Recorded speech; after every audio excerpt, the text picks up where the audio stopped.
Okay, so let's talk about Netflix's new Punisher series. I know it's not that new, and I'm a little late to the party, but I really wanted to give my opinion as I had just finished the series and I wanted to let it sink in, gather my thoughts, and give you the best review that I could possible.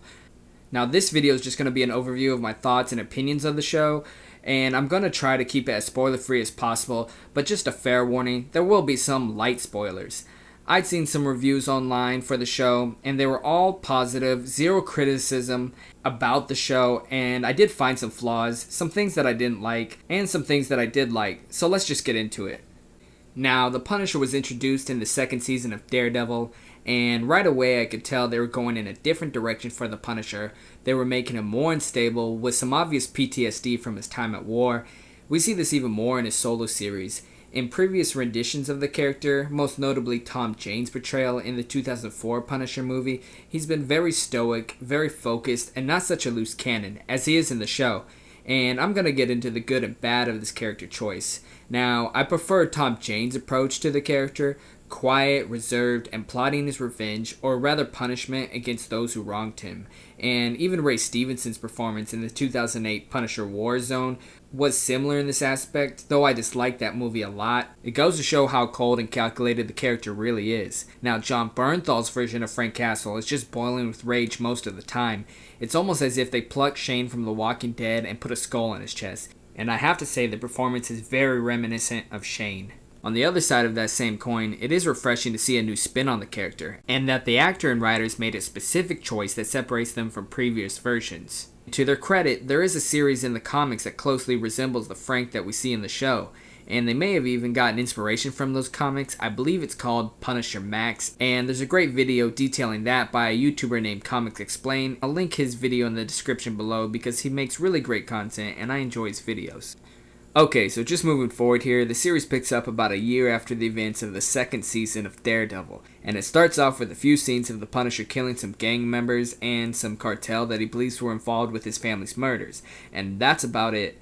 They really just gloss over the best parts of that. Frank Castle killing street-level bad guys and mobsters is just good old-fashioned fun if you ask me, and we don't see much of it.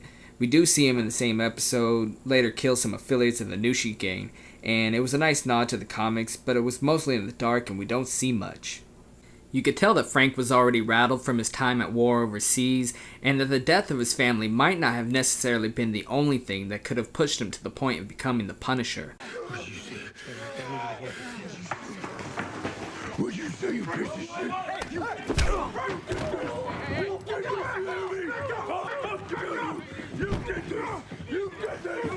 Another thing that I want to talk about is the power of seeing Frank Castle's family ripped away from him and really understanding that, because it's very vital for the character's development so that the audience can sympathize with him and connect with him. For example, I'll show you a short clip from the 2004 Punisher movie.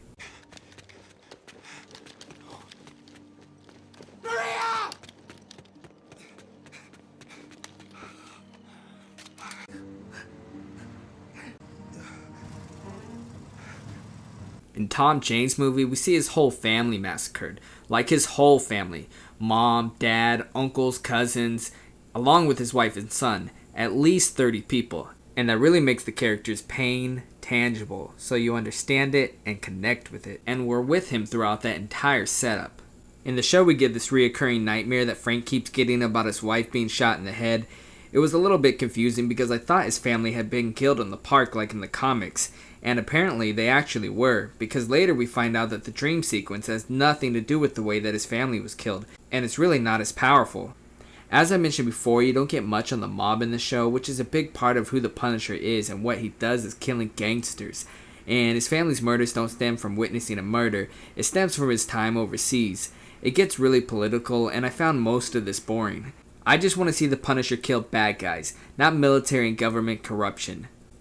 Another problem I had in the show was the heel turn. Now, for you non-wrestling fans out there, that would be when a good guy turns bad.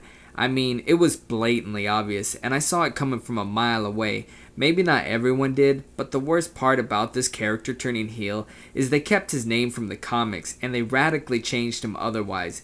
If they were gonna do that, they could have just changed his name. Like, name him literally anything else, because if you read the comics, then you knew exactly who he was, and that's a large fan base for the show. And the funny thing is, I forgot the villain's real name before he even became a villain, and I still saw that coming.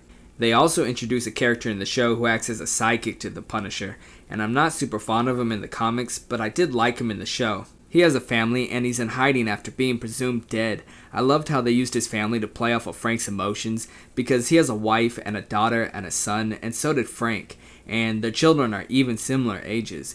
It's really the same family dynamics. His partner keeps expressing how he wants to get back to his family, and obviously Frank doesn't have a family to get back to anymore. And it's a good source of tension in the show. The real highlight of this series is the action sequences, and Jon Bernthal pulls them off flawlessly. I mean, every scene where he's kicking ass and taking names, he's absolutely fucking terrifying. Every shootout, every fight sequence, they are all brutal.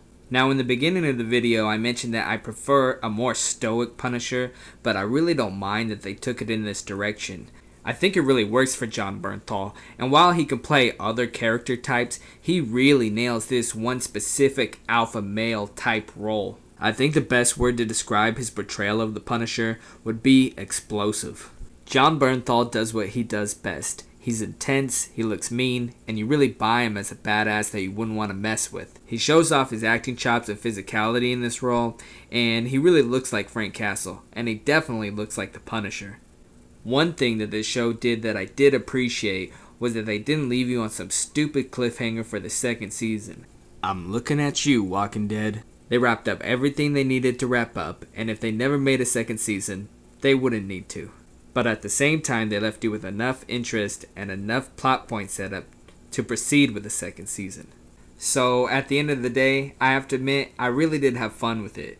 It wasn't exactly what I was expecting, and it wasn't exactly what I wanted, but that's not always a bad thing. It's nice to be surprised sometimes.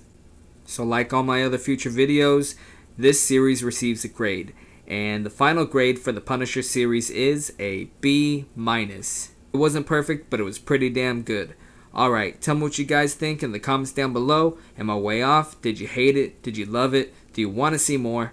Also, who was your favorite Punisher? Alright guys, that's it for me. I'll see you in the next video. Later!